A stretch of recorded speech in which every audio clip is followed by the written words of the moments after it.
Salam, selamat siang Bapak dosen dan teman-teman. Perkenalkan, nama saya Mariana Belanita dari kelas 6C. Di sini saya akan membuat tutorial tentang uji normalitas, uji homogenitas, uji linearitas, serta uji T. Untuk mengetahui uji normalitas, terlebih dahulu kita mengetahui pengertiannya. Uji normalitas merupakan bagian dari uji asumsi klasik. Uji normalitas bertujuan untuk mengetahui apakah nilai residual berdistribusi normal atau tidak. Dan model regresi yang baik adalah memiliki nilai residual yang berdistribusi normal. Untuk menguji normalitas data, di sini kita lihat dasar pengambilan keputusan. Yang pertama, jika nilai signifikan lebih besar dari 0,05, maka nilai residual berdistribusi normal. Dan jika nilai signifikan lebih kecil dari 0,05, maka nilai residual berdistribusi tidak normal. Di sini saya sudah menyiapkan data pada Excel. Ada kelas A dan kelas B dengan 15 responden. Kita akan mengkopinya ke SPSS.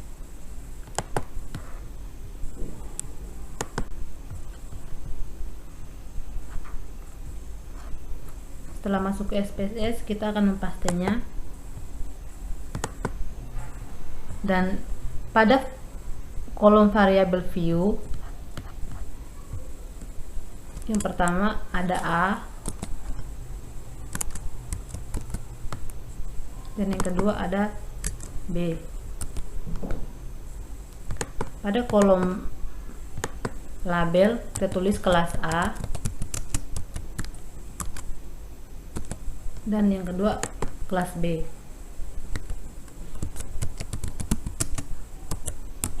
Pada kolom desimal, kita tulis menjadi 0.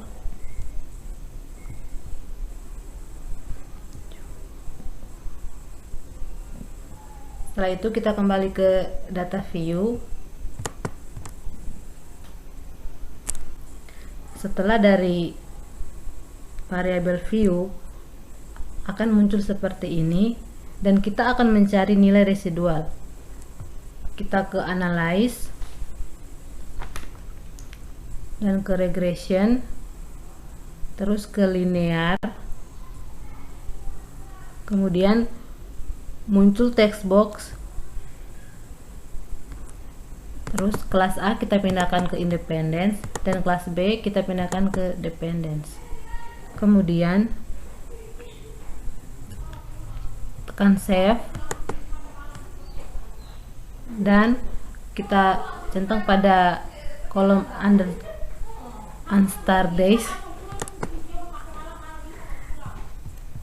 kemudian klik continue dan OK.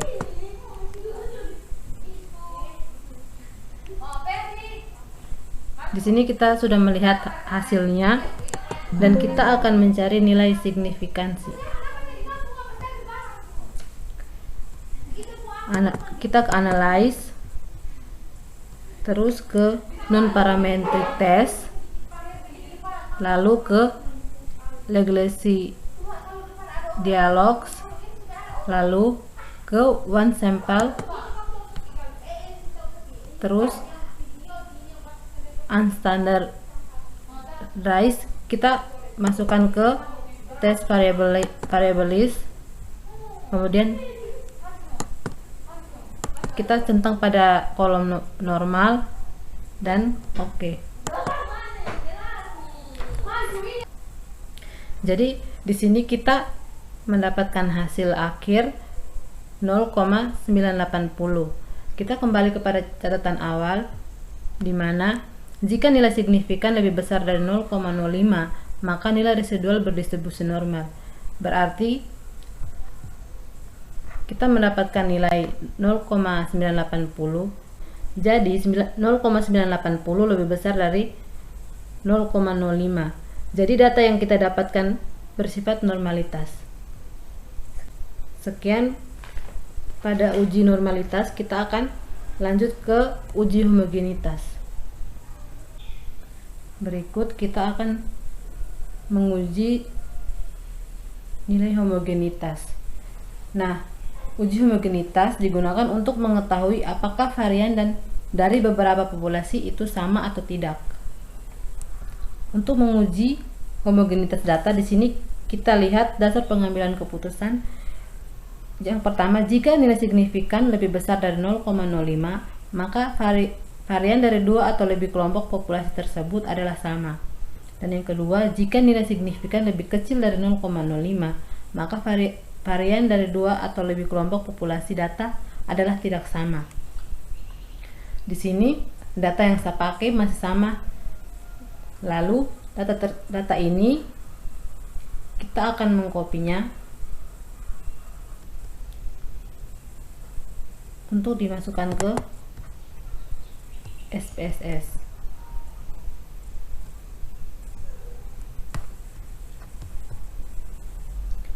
Pada kolom view, yang pertama ada A dan yang kedua ada B. Pada kolom label kita tulis kelas A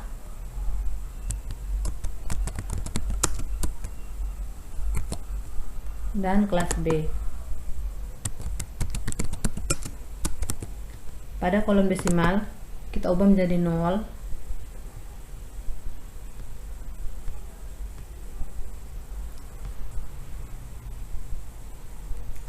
Kita kembali ke data view, di mana data pada Excel tadi kita mempastenya di kolom data view. Di sini sudah terdapat hasil. Kemudian kita ke analyze, kemudian ke compare mean, ke means, dan one way ANOVA. Kemudian sudah terdapat variabel A dan B. Pada variabel A kita masukkan pada kolom dependent dan variabel B kita masukkan pada kolom faktor. Lalu kita klik option dan pada tabel ini kita centang pada homogeneity of variance variabel karena kita mencari nilai homogenitas. Lalu klik continue dan oke. Di sini kita dapat melihat hasil akhir nilai signifikan 0,672. Kita kembali pada catatan awal. Jika nilai signifikan lebih besar dari 0,05, maka varian dari dua atau lebih kelompok populasi tersebut adalah sama. Jadi data yang kita dapatkan di sini adalah sama karena nilainya lebih besar dari 0,05. Sekian, kita akan lanjutkan pada uji linearitas. Yang berikut, kita lihat tentang uji linearitas. Nah, uji linearitas berfungsi untuk mengetahui bentuk hubungan antara variabel bebas dan variabel terikat. Untuk menguji linearitas data, di sini kita lihat dasar pengambilan keputusan. Yang pertama, jika nilai signifikan deviation from linearity lebih besar dari 0,05, maka terdapat hubungan yang linear antara variabel bebas dan variabel terikat. Yang kedua, jika nilai signifikan deviation from linearity lebih kecil dari 0,05, maka tidak terdapat hubungan bahwa yang linear antara variabel dengan variabel terikat. Kita kembali ke tabel Excel di mana datanya masih sama. Data ini kita mengkopinya dan kita masukkan ke SPSS. Pada kolom variabel view, yang pertama ada A dan yang kedua ada B. Pada kolom label kita tulis kelas A dan kelas B. Di sini nilai desimalnya tetap kita pakai angka 2. Kita kembali ke data view, di mana data di Excel tadi kita mempastenya di sini dan mendapatkan hasil seperti ini. Lalu kita tekan analyze, kemudian ke compare means, terus ke means, muncul tabel seperti ini. Dan kelas A kita pindahkan ke independent list, kelas B kita pindahkan ke dependent list, kemudian option, lalu kita centang pada test for linearity karena kita mencari nilai linearitas, kemudian continue dan oke. Nah, di sini kita sudah mendapatkan nilai signifikan linearitas, di mana kita mendapatkan nilai 0,456. Kita kembali kepada catatan awal, di mana jika nilai signifikan deviation from linearity lebih besar dari 0,05, maka terdapat hubungan yang linear antara variabel bebas dan variabel terikat. Jadi data yang kita dapatkan ini bersifat linearitas. Sekian pada tutorial uji linearitas. Sekarang kita masuk ke uji T atau uji pengaruh, di mana uji T ini bertujuan untuk mengetahui ada tidaknya pengaruh variabel independen atau X terhadap variabel dependen atau Y. Uji T dalam regresi linear berganda bertujuan untuk mengetahui ada atau tidaknya pengaruh variabel independen atau X terhadap variabel dependen atau Y secara parsial atau individu. Syarat yang harus dipenuhi dalam uji T adalah yang pertama, dalam regresi linear berganda jumlah variabel independen minimal 2 atau lebih. Yang kedua, nilai residual harus berdistribusi normal. Yang ketiga, tidak terjadi gejala autokorelasi.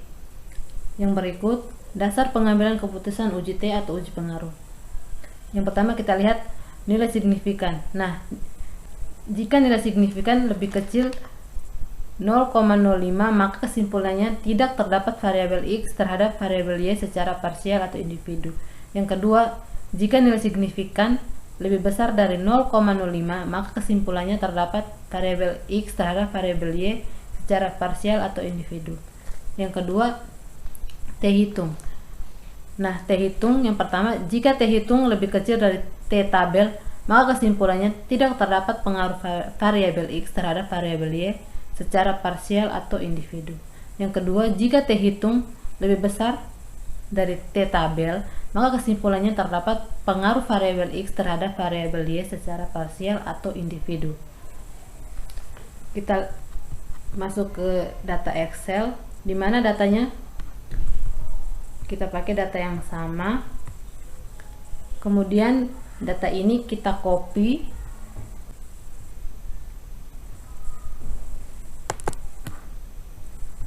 dan kita masukkan ke SPSS. Tapi sebelumnya kita masuk ke variable view, di mana variable view kita memakai 3 nama. Yang pertama X1, yang kedua X2, dan yang ketiga Y. Pada kolom label, di mana X1 adalah motivasi,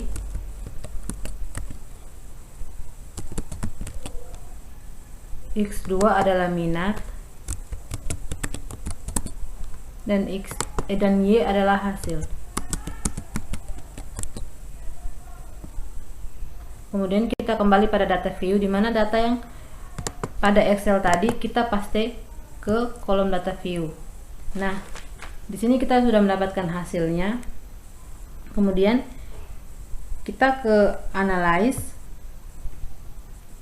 lalu ke regression, lalu ke linear. Nah, pada tabel ini X1 dan X2 kita pindahkan ke kolom independen, dan Y kita pindahkan ke kolom dependen, lalu tekan OK.